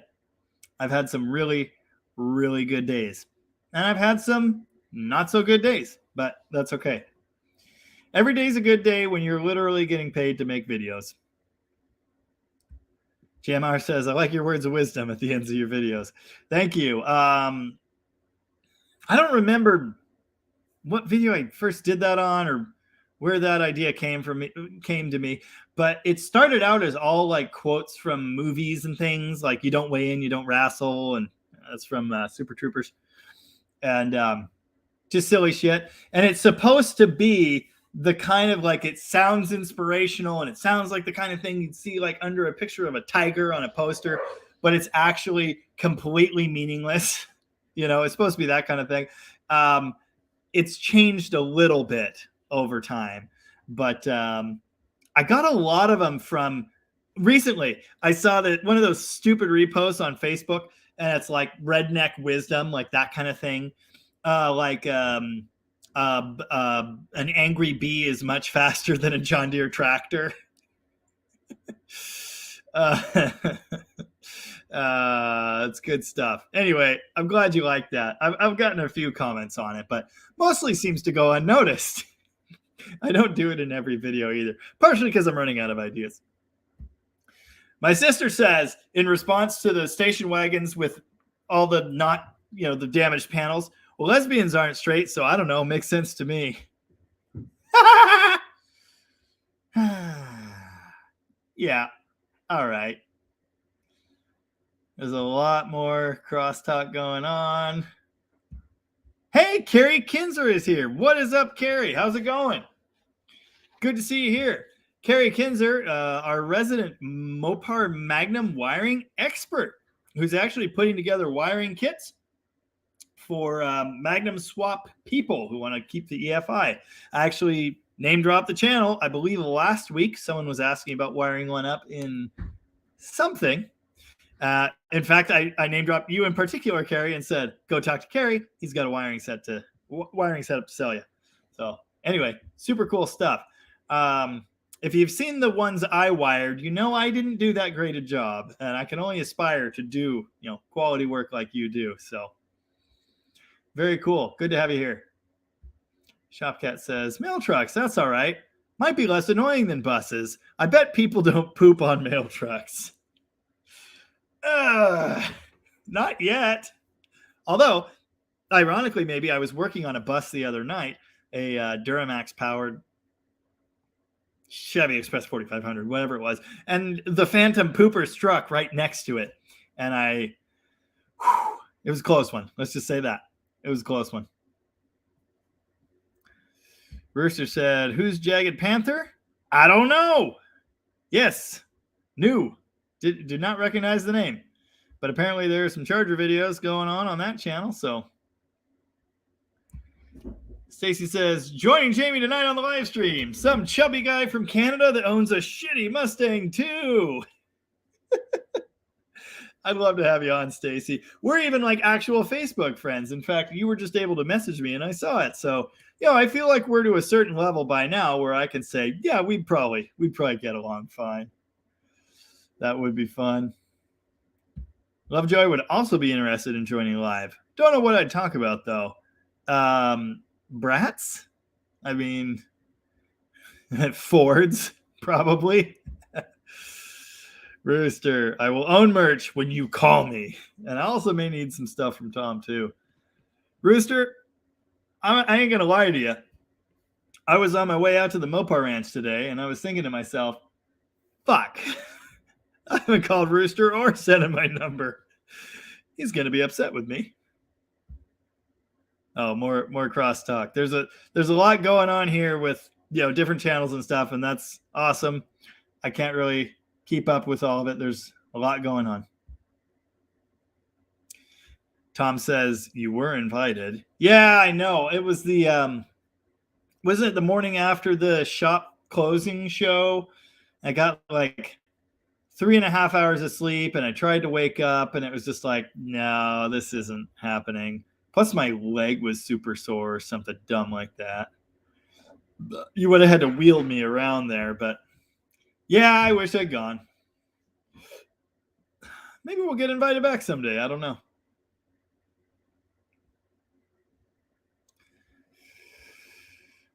There's a lot of Canadians in here. My sister is heckin' stoked for merch and needs more shirts to wear at the shop. Awesome. There is so much going on in these comments. I can't even handle it. Oh, Shopcat loves swingers. Me too. I actually got a couple on film today. Well, it's not really film. It's memory, I guess. They committed them to memory. But they're really crappy. Jason says, I've never seen an online store burned down. That'd be a hell of a trick, wouldn't it? Ooh. Tom is tempting us. And he wants to know, the responses so far have been an overwhelming yes. If Tom joined the live chat next week, would you be interested in a rocket restoration shop tour? I have Wi-Fi in the shop, so I think we could do it. Yes, I think we could, except there's that weird spot in the middle where the Wi-Fi doesn't work. If I'm over by the bench area, it works fine. Kind of in the middle of the bays, it doesn't really. And then over on the other end where the tools are, where I built the 440, the Wi-Fi works fine. Maybe your phone's better than mine. But yeah, that would be really neat. So I'm game if you are. Yes, it was Lovejoy that I was talking to. Yep. About the Magnum wiring stuff. There's Carrie. Carrie's the guy. If you haven't found him already, I feel like you probably did. The Phantom Pooper. Lovejoy says, buses suck compared to their truck trailer counterparts anyway. Yeah. I kind of always saw myself ending up as a truck mechanic. Kind of glad I didn't because everything's heavy and I don't mind the diesel smell personally, but Mrs. Jamie minded it quite a bit. Oh, yes. So the Rocket Restorations group was invited to go tour the Brothers Collection. I really wanted to go. It was like right after I started, and it was kind of at the same time I was closing the old Atwood engine shop and starting at Rocket, and there was so much going on, and we were clearing out project cars. We were clearing out parts. I sold a duster for my brother, not a brother for my duster. And I dropped a Mopar lower control arm on my foot. I pulled a Dart swinger fender out of a pile of garbage, and this control arm I wasn't wearing work boots either because it was like 80 degrees, and it creamed my toe, which is still not quite right. But I guess that's what happened. So anyway, and then we had this whole thing, and I ended up allegedly slightly hungover, and I didn't get to go see the Brothers Collection. But as Tom says here, if you don't know what the Brothers Collection is, look at his channel. He's got a great video walking through and looking at all the Mopars. There is so much cool shit there. And it's funny because I actually did know what the Brothers Collection was because I'd seen their videos of Mopars on YouTube. And it's cool. It's guys that work there pulling cars down one by one. They drive them. They service them. They get the fluid circulating. All the cars in the collection. They run. No, they're not like daily drivers or anything, but they get cycled through. And that's cool. So they do videos on them. And I just remember them saying the Brothers Collection. And I was thinking, what brothers? What are you talking about? And then I found out what it is and where it is, which is super cool. And the team at Rocket was invited to go. I didn't make it. I had a hurt toe. Anyway, and a hangover. Yeah, everybody's on board for the Rocket tour. But yeah, anyway. Speaking of which, check out his channel and see that video. It's got about 32,000 views, and it's neat. Shopcat says, I tell Mrs. Cat diesel exhaust is the smell of money. Yeah, well, if you're on a fishing boat, it is too. So I did one trip on a commercial fishing boat. I might have mentioned this before. I don't know. 1 year, my friend Connor, whose family ranch, I was out touring today, taking great video, which you guys will see next week.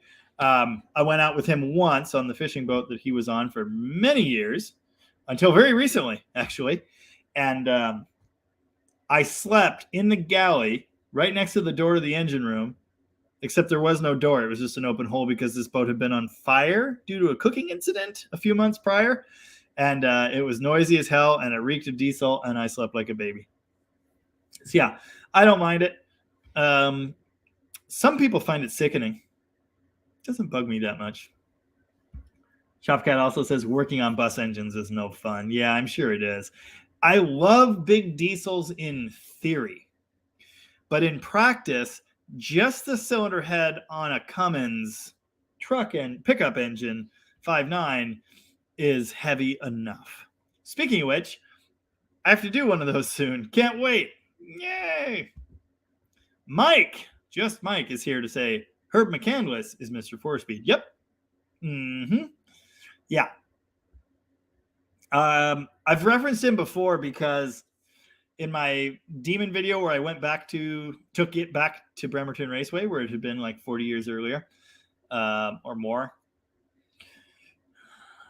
I allegedly drove like a coward, and everyone in the comments was just dogging me for not shifting correctly, for not revving the engine, for granny shifting it and all that. And there are a lot of reasons I did that. Part of it was my first time ever on the drag strip, learning the car, and I didn't want to hurt it. But I made a comment before that said, I'm not Mr. 4-Speed, Mr. McCandless. That's not me. I'm just some guy. Give me a break. Anyway, Lovejoy says, and this is on working on buses, weight is an issue. Or wait, are you working on buses too, or diesel trucks? Don't remember. Sorry, I got people mixed up. Shopcat's the bus mechanic. Weight is an issue, so is standing on tie rods and other various brackets. Hard on the body. Doc says I'm due for knee surgery soon. I can't wait. Stacy says a duster for a sibling sounds like a damn good trade. Am I getting the duster or the sibling? Because I've got 3 siblings and I don't have any dusters. I'm just saying.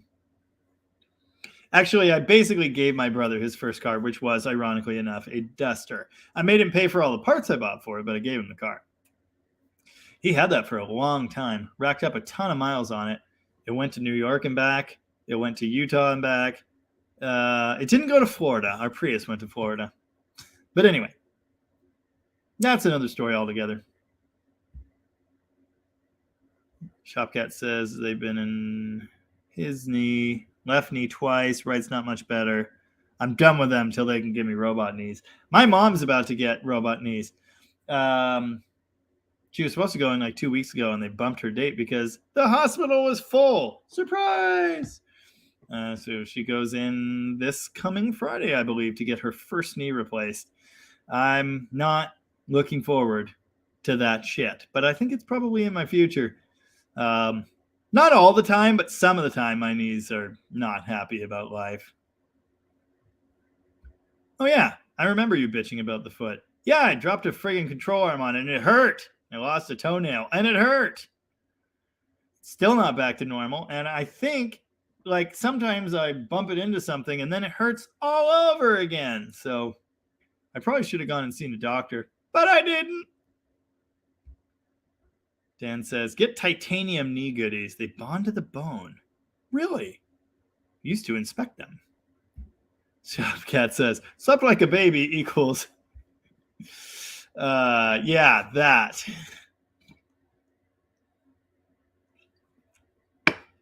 Yeah, you're probably right.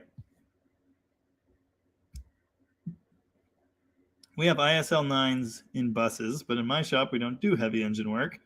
That gets shipped to a heavy garage. Suckers. Gotcha. So you're like the day-to-day mechanical then, chassis, brakes, all that kinds of crap? Or do you just have to scoop all the poop?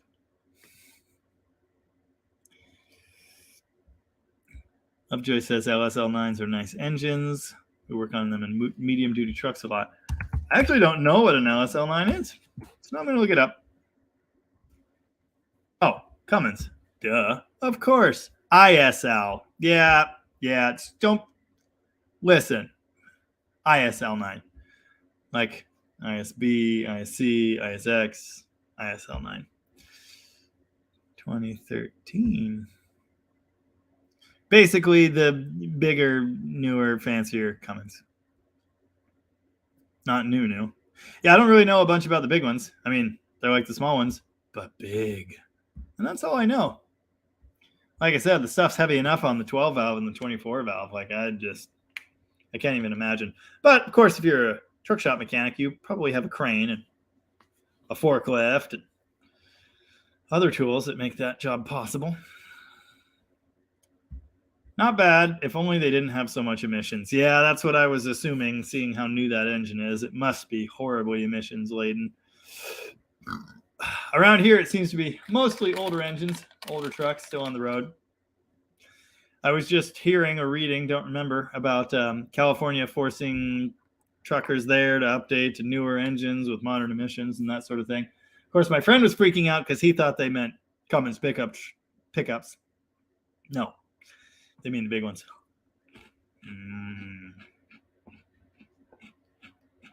Oh. Stacy's out of here. Have a good night, Stacy. Good talking to you. Maybe we'll stream sometime. We can talk about your Mustang. My sister says, Peter, my not brother-in-law, has titanium parts in his skull and eye socket. Wow. I don't think I knew that. That's a big ouch. Shopcat says, no, we have bus cleaners that have to deal with the sick buses. I do a lot of HVAC, check engine lights, wipers, suspension airbags, disc brakes. Interesting. Yeah, that makes sense. I know they all have the airbags. What for the lowering at the bus stops and such. I haven't really gotten to play with airbags at all. I did recently help wire an airbag system for a lowrider, allegedly. I did a video on said lowrider like a year ago, and literally no one watched it. I think it has 48 views. So I didn't bother doing a follow-up on that.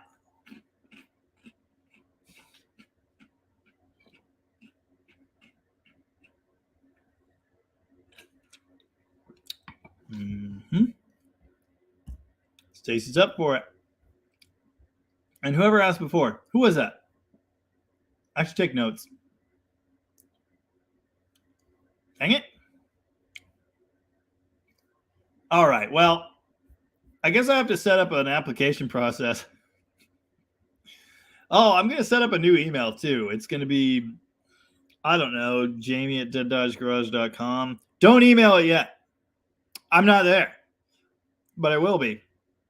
And I'll let you know. Anyway, Mopar Pollock says, for the rocket restoration tour, can you show the factory tool room? It's not a tool room, it's a tool wall, but I'm sure he will show you that. It's cool. Like, obviously, I showed it in the video today a couple times. That was really my first time getting into it.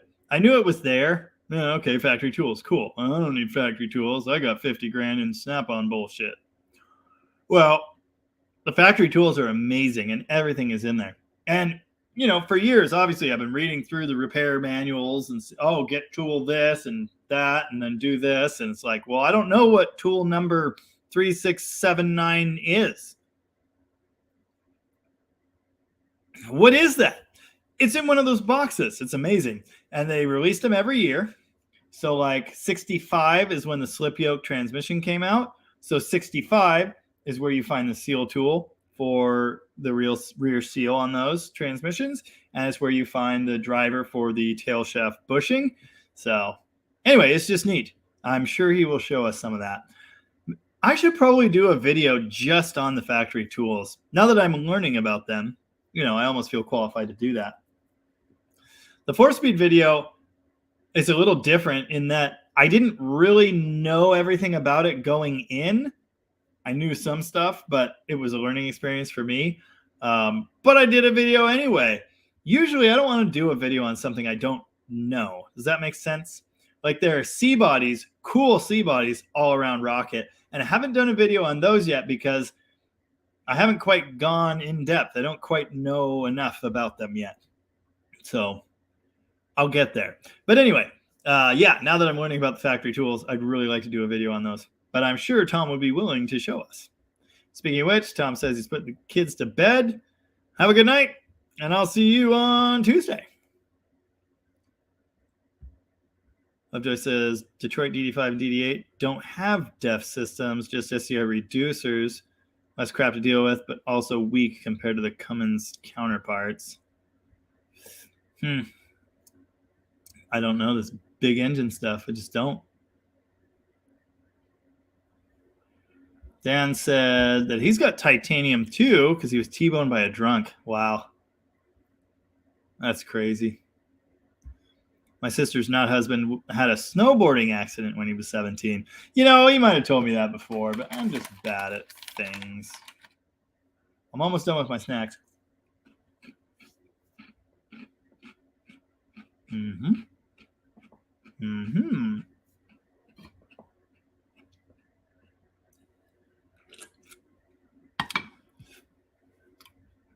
I'll go back here, but, you know, just to not stray too far from what I was talking about. Mopar Pollock says, I think it's the opposite. We don't know. We learn with you rather than be talked to about a process. Yeah, well, I'm going to walk you through it either way. And yeah, that's kind of why I wanted to do it this way. Like, again, I say right at the beginning of the video, I'm learning just as you're learning. You know, I mean, I've done plenty of clutches in 4-speed cars. I've adjusted plenty of shifters. I've repaired linkages. I've changed out components. I've had side covers off. I've done lots of seals. I've looked in them and gone, I don't know, looks okay. You know, that sort of thing. But I had never actually split the case on one. I'd never actually gone through one. I kind of sort of understood, you know, power goes out here and tire smoke comes out this way. And I looked at the gear sets, but I really didn't understand how they worked until, as in the video, as I show you, I had the main gear cluster and the countershaft gear cluster sitting there on the table. And then I put the input shaft here and went, okay, this makes sense to me. Makes perfect sense. So yeah, I'm fine with that. It makes sense to me and it does seem to work. But you know what I mean? I think that's a little different thing. I don't want to talk to you about a car that I know nothing about. I know a lot about B-body and A-body Mopars. I know a good bit about E-bodies. But C-bodies, I've never owned one except a parts car once. I've never driven, well, I've driven a couple friends and customer cars, but I've never had one that was mine that I drove. They're just sort of like a little different to me, and I don't know them. I know, you know, A and B body got spool mounts in 1973. Well, C body's got them before that. I don't know what year that was. I know what year every design change happened on an A body. I know E bodies never got spool mounts because I owned one. But on C bodies, I just haven't gotten there. So that's my point. Like, I don't want to make, you know, that would be like me trying to make a video about a 69 Camaro. I know nothing about that. That was my point. But as far as the technical stuff, you know, again, I knew a bit about a 4-speed going in, but I did not know how to rebuild one. I'd watched one video and I'd skimmed 2 books. So, yeah. Lovejoy says the ISC was a damn good engine. Good power, decent life. Yes, I believe you're right. Excuse me. Shopcat's little fellow went to bed an hour ago. Big sisters are both asleep overs. Hell yeah! Sounds like a quiet night to me. My daughter's still up and around and doing daughter things. She only came in here the once. She must have found something more exciting to do. Dan says we call the smash charger? Smock charger? For a reason. Broken axles, wheels. Oh. Nope, I still don't know how you pronounce that. Broke axles, wheels, 3-day-old 35s, tore off front clip, bailed out back hatch. Wow. That's brutal. That's impressive. Shopcat, responding to Mopar Pollock, says, that's the truth. I do so much stuff in my videos that I've never done before, so I'm learning as I'm going. Hopefully my viewers are too. Or if they know, fill me in. That might be part of it. I don't want to do something and then have someone go, well, actually, you're dumb, which they already have on the 4-speed video. But yeah. My friend Jesse Anderson is here. Hello, Jesse. What is up? I am having a good night. I was out at the Mopar Ranch. I don't know if you know about the Mopar Ranch, but it's that place out in the middle of nowhere in a location I won't disclose. It's covered in Mopars rusting and getting eaten by bushes, also cows. So I was working on mail trucks this morning and then out to Mopar Land, and now I'm here. So it's been a pretty good day, but a little fast-paced. Hope you're doing good. Jesse, what, month ago maybe? Towed a broken Cummins over here with this Chevy rollback truck, which is amazing. It has is that articulating? The frame bends in the middle. It does this. It's crazy. Craziest thing I've ever seen. Oh yeah, Jesse's heard me talk about Mopar Ranch. Yeah. It was probably around the time we were working together at the O'Reilly that I found out about it. I'd heard of it, but obviously I didn't really know where it was or anything like that. And it was at the old store where I met Connor, and he said I had to come take a look. Cool place. Dave says, but now you know about grinding in reverse. Oh yeah, I know all about it. I show off the slightly modified reverse idler gear in the 4-speed video I did today.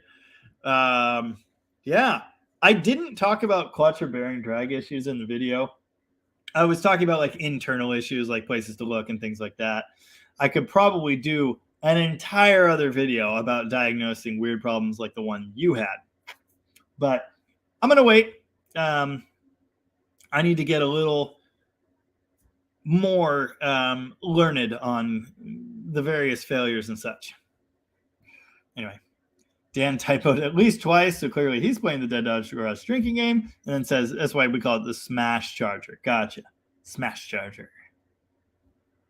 Lovejoy says, in case you were curious, the red F-150 quit on me.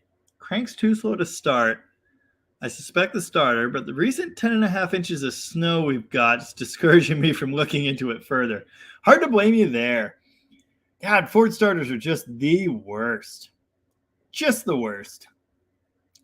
Also, Dan, I was pretty sure you meant Smash Charger, but for some reason the different spelling convinced me that it was like supposed to be with a French accent or something. I don't know what to think of that. I don't know what you should think about that. Brewster says, well, I checked out the Jagged Panther. He's got a 69 Charger build. Talked about the one he totaled. Wow. Man, that dude was lucky. Car burnt. Parts of him was in it. A shoe burned to the carpet. Wow. Cool. I wrote it down. I will try and remember to go watch your videos on that. Just ask Brewster Spambo. About me remembering to do stuff I'm supposed to do. My life's crazy. But I mean well. I promise. Shopcat says 10.5 inches. That's a lot even by Canadian standards.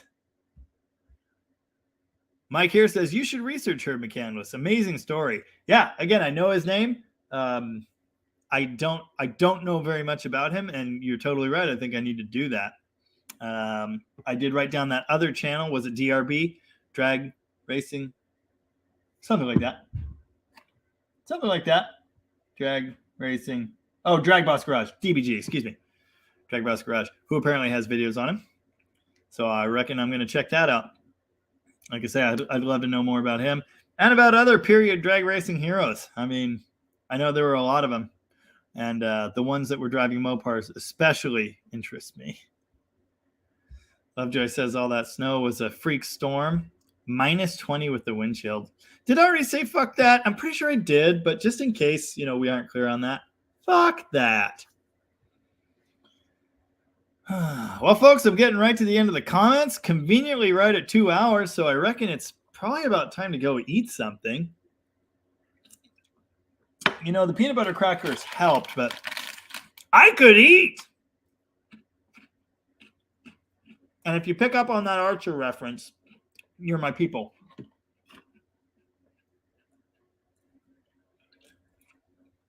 Oh my God. I could eat. Anyway.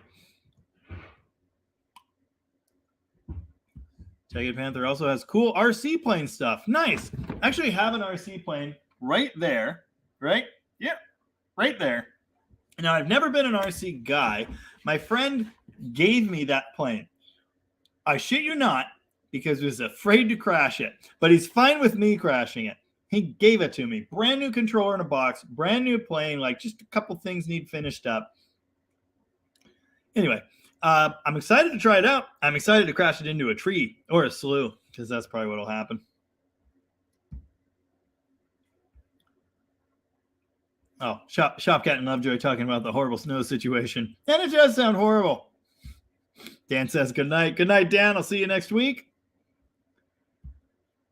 Brewster says, I do suck at doing stuff. Who is it? Harold Engine and Dino has a channel pretty good at doing stuff? Or is it their series pretty good at doing? I don't know. I really like it. Anyway. I pretty much suck at doing stuff. Good night, Lovejoy. JMR. JMR was the other one that wanted to hop in alive. Tell you what, I'm going to start a new note, and it's people that might like to hop on a live. And so far, I got JMR and I got Stacy. All right, we pulled it off. Joe's Mopar mess is here to rub it in. It's so cold here in SoCal. It's like 50. Rooster says, when you get done tonight, send me your number. You will forget. You know what? You're absolutely right. I'm going to do that right now. And on that bombshell, I think it's time to get off of here, guys. Thank you very much for hanging out. 37 people all the way to the end. I almost can't believe it. Maybe like 32 of them just have this playing in the background, you know, while they do important things in their lives. But either way, I really appreciate you guys hanging out. I've got like 5 more videos banked right now. So I'll probably have more than weekend releases this week. I'll probably put out several of them. I want to get caught up with the stuff, you know. They all got to be out there so I can move on to the next thing. So there you go. And send Spanboats your number. And keep Will Smith's wife's name out your goddamn mouth. Later, folks. My sister, the Duck Man, Jason, Fitz, the Jagged Panther. See you, everybody. Take care. See you next week.